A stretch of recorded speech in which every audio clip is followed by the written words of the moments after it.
Phone tapping వ్యవహారంలో ఎట్లనైతే డాటాను delete చేసిరో దొంగలు, అదే తరంలో ధరణికి సంబంధించి ధరణి పోర్టల్ ఎక్కడెక్కడ లాగిన్ అయ్యారు, దానికి సంబంధించి రిజిస్ట్రేషన్లు ఏడ జరిగినాయి, ఆ డాటాను కూడా కొలాప్స్ చేసి పెట్టారు. అంటే గింత దారుణంగా చేసిరంటే అయిపోయింది, వీళ్ళ ప్రభుత్వం పని అయిపోతుందని పకడ్బందీతోని ఆధారాలు దొరికితే మమ్మల్ని ఇది తర్వాత వచ్చే ప్రభుత్వం తీసుకొని లోపడేస్తుందని ముందు జాగ్రత్త పడైతే మొత్తం తీసేసారు. ఇగో ధరణిలోని రికార్డుల ధ్వంసం, ఫోన్ ట్యాపింగ్ మాదిరే ఇక్కడ చేసిర్రు. చూసిర్రా, ఫోన్ ట్యాపింగ్ లో ఎట్లయితే డాటాను మొత్తం ధ్వంసం చేసిండ్రో సేమ్ అదే విధంగా ఇక్కడ కూడా చేసిర్రు. ఎవరు ఏ ల్యాండ్ ఎప్పుడు ఎక్కడ ఎలా మార్చారనే వివరాలు ఎప్పటికప్పుడు డిలీట్ చేసినట్టు గుర్తింపు. అంటే కొన్ని ఉంటాయి కదా మండలాలలో, ఎప్పుడు ఎక్కడ రిజిస్ట్రేషన్ అయినా ఏమేం చేసిర్రు దానికి సంబంధించి ఆ డాటాను మొత్తం ఎప్పటికప్పుడు ఆన్ ది స్పాట్ లో డిలీట్ చేసేసిరట. ఆధారాలు మళ్ళా కనబడకుండా చేసిరట. Finger prints, logs, IP address వివరాలేవి నమోదు కాకుండా జాగ్రత్తలు. అంటే ఫింగర్ ప్రింట్స్ తమ్ము ఉంటాయి కదా, ఆ తమ్ములు, ఐపీ అడ్రస్లు, లాగిన్ అయినా ఏది కూడా అసలు దొరకద్దు. ఇక దొరకకుండా చేయాలని చెప్పి కనీసం అవి దానికి సంబంధించిన డాటా కూడా లేకుండా వేసి పడేసిరట. అంటే ఎంత దారుణంగా చేసిర్రు వీళ్ళు. ఇంత తప్పులు చేయకుండా ఇవన్నీ ఎందుకు ధ్వంసాలు చేస్తారు, ఇవన్నీ డిలేట్ ఎందుకు చేస్తారు అంటే గతంలో మొత్తం దొంగ పనులు చేసిరు కాబట్టి ఇవన్నీ చేసిరు. సిద్దిపేట సిరిసిల్ల జిల్లాలో జరిగిన ఫోరెన్సిక్ ఆడిట్ లో వెల్లడి. గతంలో కూడా చెప్పినాం, సిద్దిపేట సిరిసిల్ల జిల్లాలోనే మొత్తం అక్రమాలు ఎక్కువ జరిగినాయి ఈ ధరణి ద్వారా అని. అయ్యో, రాష్ట్రంలో సంచలనం సృష్టించిన ఫోన్ ట్యాపింగ్ వ్యవహారం తరంలోనే ధరణి పోర్టల్లోనూ ఊహించని రీతిలో రికార్డు ధ్వంసం జరిగినట్లు ప్రభుత్వం ప్రాథమికంగా గుర్తించింది.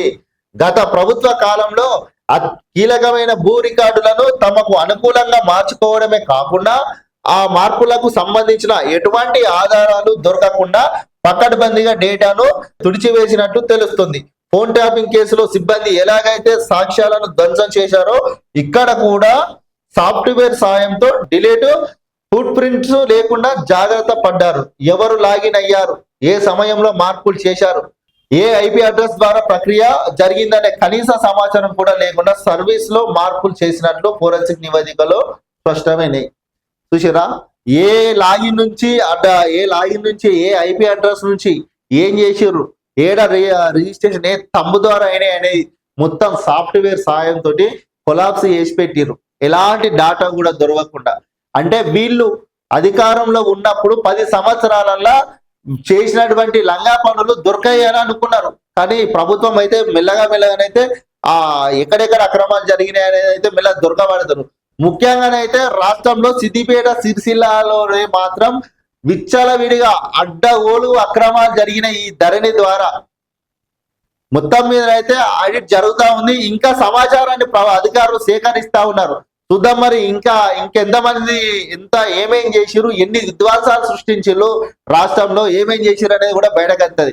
ఇక అదేంది బీఆర్ఎస్ పార్టీ నాయకులు మా ప్రభుత్వంలో ఏం చేయలేము అని చెప్పుకున్న నాయకులకు చూసుకోరి వస్తుంది ఒక్కొక్కటి మీ శిక్షాపత్రులు బయటకు వస్తున్నాయి కదా.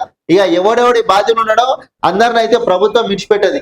మొత్తం అసలు ఫోన్ ట్యాపింగ్ అయితే ఎట్లా దాంట్లో ఉన్న డాటా ధ్వంసం చేసిరో అదే రీతిలో గింత ధ్వంసం చేసిరు. మీరు తప్పులు చేయలేరు కదా, మరి ఎందుకు అంత భయపడారు? ఎట్లకైనా మీ ప్రభుత్వం పోతుందని చెప్పి ఆలోచన చేసుకొని ముందుగా జాగ్రత్త పడ్డారు. ఏదేమైనప్పటికీ ప్రభుత్వము, ఇప్పుడున్నటువంటి కాంగ్రెస్ ప్రభుత్వము ఎంత తొందరగా ఆడిట్ చేయించి ఇట్లా ఎవడెవడు ఈ లుచ్చపాలు చేసిండు, ఈ డాటాలను కూడా ఎవడెవడు ధ్వంసం చేసిండు, ఏ సాఫ్ట్వేర్ వాడినోడు ఎవడు, ఇవన్నీ బయట గుర్తించి వీళ్ళని ఫస్ట్ లోపటేసి ఇట్లా మళ్ళా కూడా జరగకుండా చర్యలు తీసుకోరు.